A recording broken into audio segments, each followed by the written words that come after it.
السلام علیکم ورحمۃ اللہ وبرکاتہ۔ آج کے خطبے کا عنوان ہے اسم جلالہ اللہ۔ الحمدللہ والصلاۃ والسلام علی رسول اللہ، اما بعد۔ یقیناً تمام تعریفیں اللہ کے لیے ہیں۔ میں گواہی دیتا ہوں کہ اللہ کے سوا کوئی بھی معبود برحق نہیں، وہ یکتا ہے، اکیلا ہے، اس کا کوئی بھی شریک نہیں۔ اور میں یہ بھی گواہی دیتا ہوں کہ جناب محمد رسول اللہ صلی اللہ علیہ وسلم اللہ تعالیٰ کے بندے اور اس کے آخری رسول ہیں۔ اللہ تعالیٰ آپ پر، آپ کی آل پر اور تمام صحابہ کرام پر ڈھیروں درود و سلامتی نازل فرمائے۔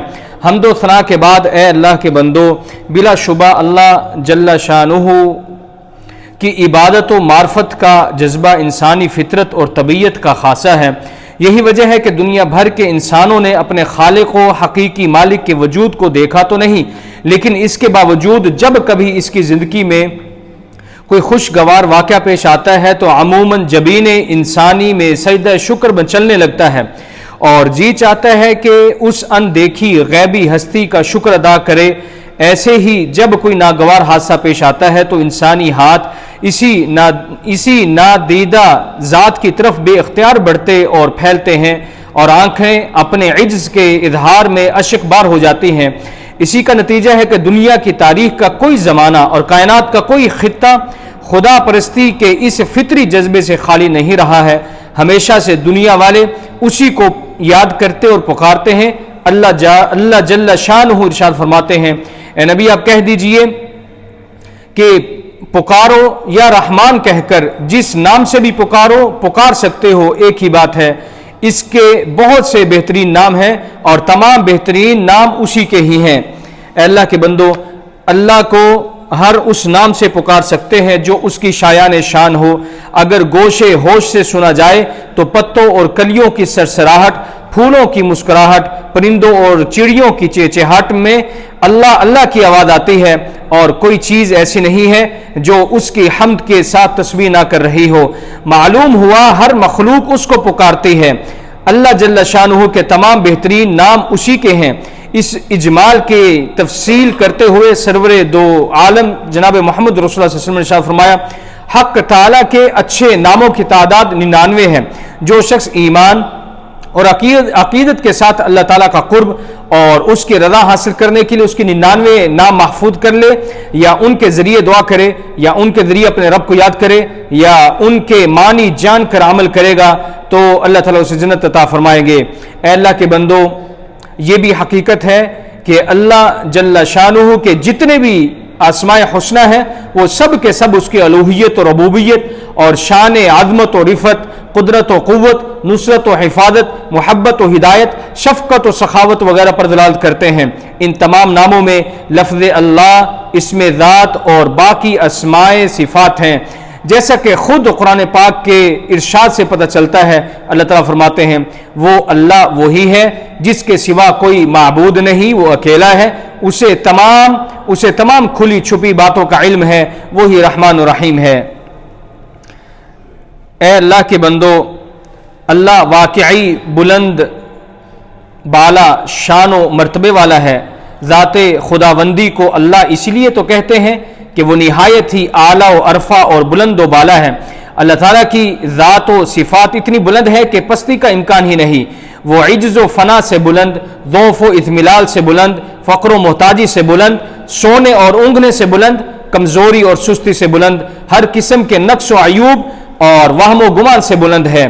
اس کی بلندی کے سامنے تمام بلندیاں ہیج ہیں۔ اس کے علم کے سامنے سب علوم جہالت، اس کی سماعت کے سامنے سب کی سماعت بہری، اس کی بصارت کے سامنے سب کی بصارت اندھی، اس کی فساد کے سامنے سب کی فساد گنگی، اس کے وجود کے سامنے سب کا وجود کالعدم، اور اس کی بقا کے سامنے سب فنا۔ وہ اس قدر بلند و بالا ہے کہ عظمتوں کی معراج اور بلندیوں کی انتہا اس کے لیے ہی ہے۔ اے اللہ کے بندو، لفظ اللہ حق تعالی کے ساتھ خاص ہے، اور یہی وجہ ہے کہ جس طرح اللہ جل شانہ کی ذات و صفات بلند و بالا ہے، ان میں اس کا کوئی ثانی اور شریک نہیں، اسی طرح اس کا اسم ذات بھی بلند و بالا ہے، اس میں بھی کوئی اس کا ثانی اور شریک نہیں۔ اس لیے علماء نے فرمایا کہ لفظ اللہ حق تعالی شانہ کے ساتھ خاص ہے۔ لہذا لفظ اللہ سے حق تعالیٰ کو ہی موسوم کیا جا سکتا ہے، اس کے علاوہ کسی کو نہیں۔ چنانچہ ارشاد ربانی ہے، کیا کوئی اور ہے جو اللہ کے نام سے موسوم ہے؟ اور اس کی تفسیر میں یہی منقول ہے کہ اس لیے اس نام مبارک کا نہ تثنیہ ہے اور نہ جمع۔ جمہور اہل علم نے تو لفظ اللہ ہی کو اسم اعظم قرار دیا ہے۔ اے اللہ کے بندو، اللہ تو ایسا بابرکت نام ہے کہ اگر خدا نہ خواستہ غفلت کے ساتھ بھی لے لیا جائے تب بھی برکت سے خالی نہیں، پھر عظمت کے ساتھ لینے کی اس کی کیا فضیلت ہوگی۔ اللہ جل شانہ کا مقدس نام کائنات کی روح ہے، کیونکہ اللہ جل شانہ کا مقدس نام تو اس وقت بھی تھا جب کائنات میں کچھ نہ تھا، اور اس وقت بھی ہوگا جب اس کائنات میں کچھ نہ ہوگا۔ اللہ جل شانہ کا مقدس نام ہی کائنات کی اصل روح اور جان ہے۔ یہ دنیا کی بستی اسی وقت تک آباد اور قائم رہے گی جب تک کسی ایک کی زبان پر بھی اس مقدس نام جاری رہے گا، اور جس وقت کوئی زبان اللہ کا نام نہیں لے گا تو اس وقت بساط عالم کو لپیٹ دیا جائے گا، آسمان کی کندیلیں بجھا دی جائیں گی، دریاؤں اور سمندروں کا پانی خشک ہو جائے گا، نظام عالم درہم برہم ہو جائے گا۔ اے اللہ کے بندو، اللہ کا نام ہی سب سے بڑا نام ہے، اس کی متعدد وجوہات ہیں، جیسا کہ قرآن کریم میں اساسی طور پر کثرت کے ساتھ لفظ جلالہ اللہ کا ذکر ہوا ہے، جو تقریباً 2500 سے زائد بار ہے۔ اسی طرح نبی کریم صلی اللہ علیہ وسلم نے جتنی دعائیں کی ہیں ان سب میں زیادہ نام اللہ ہی کا استعمال ہوا ہے، اور کثرت سے اللہم کا بھی استعمال ہوا جو یا اللہ کے معنی ہے۔ اسی طرح ہر کام کی ابتدا اللہ کے لفظ سے، اور قرآن کی ہر سورت کا آغاز لفظ اللہ سے ہوا ہے۔ اسی طرح اللہ وہ جامع لفظ ہے جس میں خالق و مالک کی تمام حمد و ثنا اور تمام صفات و خصوصیات جمع ہیں۔ بس ثابت ہوا کہ اللہ جل شانہ کی ذات جیسے عظیم ہے، اس کا مقدس نام بھی اسی طرح عظیم ہے، اور عظمت سے اس کا مقدس نام لینے والا بھی عظیم ہے۔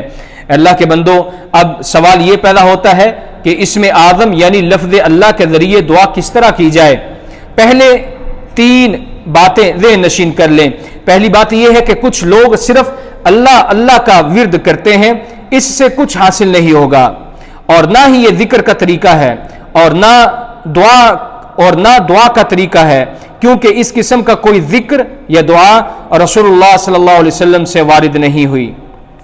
اور دوسری بات یہ ہے کہ دعا میں شرکی الفاظ، غیر اللہ کا واسطہ اور ناجائز مراد نہ ہو۔ تیسری بات یہ ہے کہ دعا کرنے والا حلال کمائی کھانے والا، اللہ پر پختہ ایمان و یقین رکھنے والا ہو۔ دعا کرنے کا طریقہ یہ ہے کہ سب سے پہلے رب ذوالجلال کے حضور ثنا بجا لائے، اور پھر نبی کریم صلی اللہ علیہ وسلم پر درود پڑھے، اس کے بعد اسم اعظم پڑھے، پھر اللہ کے ذریعے یا اسماء حسنہ کے واسطے اپنے خالق کے سامنے اپنی ضروریات اور حاجات کو رکھے۔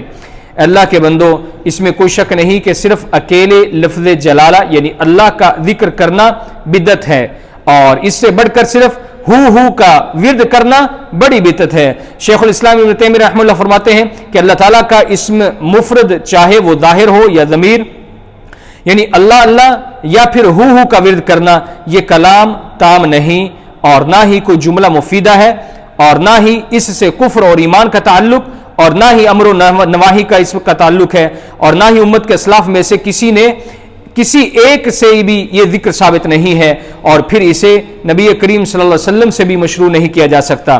اور جو بھی اپنی عبادت میں کتاب و سنت کو مرجع و مصدر بناتا ہے وہ خطا اور صحیح کی تمیز کرنے میں کبھی بھی عاجز نہیں ہوا۔ ہم اللہ تعالیٰ سے دعا گو ہیں کہ وہ ہمیں اپنے دین کی طرف احسن طریقے سے لٹھائے۔ اے اللہ کے بندو، تقوی و للہیت کو لازم پکڑو، جس کے اثرات تمہارے جسموں پر نظر آئیں گے، تمہارے نفوس کو سکون حاصل ہوگا، تمہیں خوش بختی عطا ہوگی۔ اللہ تعالیٰ سے ہدایت کا سوال کرتے رہو، اور اس کے اسباب کی بھی تلاش میں رہو، اور اس کے اسباب بھی تلاش کرتے رہو، کیونکہ فرمانی باری تعالیٰ ہے۔ اللہ اور اس کے رسول کی اطاعت کرو تاکہ تم پر رحم کیا جائے۔ اللہ مجھے اور آپ سب کو کتاب و سنت کی برکتوں سے فائدہ حاصل کرنے کی توفیق عطا فرمائیں، اور قرآنی آیات، نصیحتوں اور حکمتوں کے ذریعے ہمیں نفع پہنچائیں۔ سبحان ربک رب العزت عما یصفون، وسلام علی المرسلین، والحمد للہ رب العالمین۔